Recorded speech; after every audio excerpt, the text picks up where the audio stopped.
अकबर और बीरबल में बात छिड़ गई। अकबर और बीरबल में जब बात छिड़ गई तो महाराज अकबर ने कहा कि बीरबल, तुम्हें मालूम है, कहने लगे संसार में ऐसा कोई व्यक्ति नहीं हुआ है जो माँ का अपनी कर्ज अदा कर सके। बीरबल ने कहा, रे अकबर, तुमने कैसी बात कर दी? बोले क्यों? कहने लगे अगर किसी ने संसार में अपनी माँ का ऋण नहीं अदा कर पाया है, लेकिन मैं अपनी माँ का ऋण अदा करूंगा।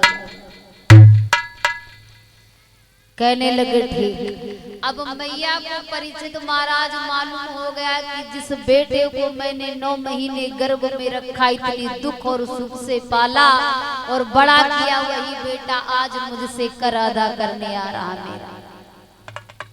बताओ। अब रात का समय हुआ तो मैया बिस्तर पर लेट गई, बीरबल भी लेट गया। तो मैया ने जवाब दिया कि बेटा, मुझे बड़ी तेज के साथ में प्यास लग रही है, मुझे पानी दे दो। बीरबल ने जवाब दिया कि माँ।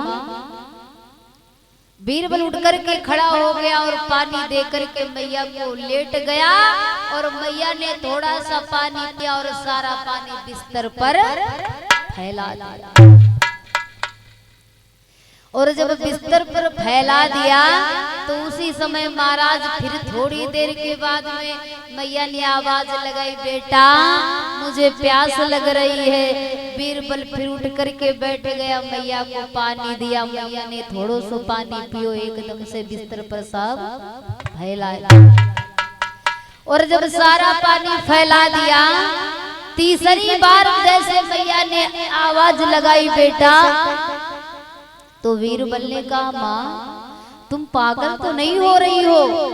बोले क्यों? मैया ने जवाब दिया, बेटा मुझे पानी दे दो। तो महाराज बीरबल कहने लगा, माँ मैं जब तक तुमको पानी देता रहता हूँ, तुम बार बार फैलाती हो बिस्तर पर, बार बार बिस्तर गीला हो जाएगा, हम लेटेंगे कहाँ? और जैसे मैया ने इतनी बात, बीरबल ने जवाब दिया कि माँ तुम बिस्तर गीला कर रही हो, हम लेटेंगे कहाँ? तो महाराज मैया ने जवाब दिया, बेटा जब तू छोटा था तो मैंने तुझे पता है 4 साल मैंने तूने बिस्तर पर बाथरूम की और मैं बिस्तर पर गीले में लेट जाती थी। जिस तरफ सूखा होता था उस तरफ मैं तुझे लिटा देती थी, जिस तरफ गीला हो जाता था उस तरफ मैं लेट जाती थी। तो जवाब दिया, और बेटा मैंने तेरे लिए 3-4 साल गवाए हैं, गीले में लेट करके तुझे बड़ा कर दिया, एक दिन तू मेरे लिए गीले में लेट कर दिखा दे। बीरबल कहने लगा, मैया हम गीले बिस्तर पर नहीं लेट सकता हूँ। मैया ने जवाब दिया, बेटा तू यही कर मेरा अदा करने आया था। बताओ माँ बच्चे के साथ में कितना करती है।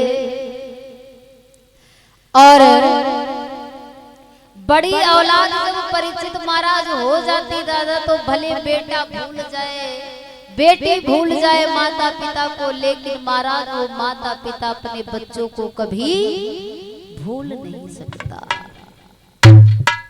जवाब दिया। किसी कवि ने बड़ी सुंदर कल्पना की है।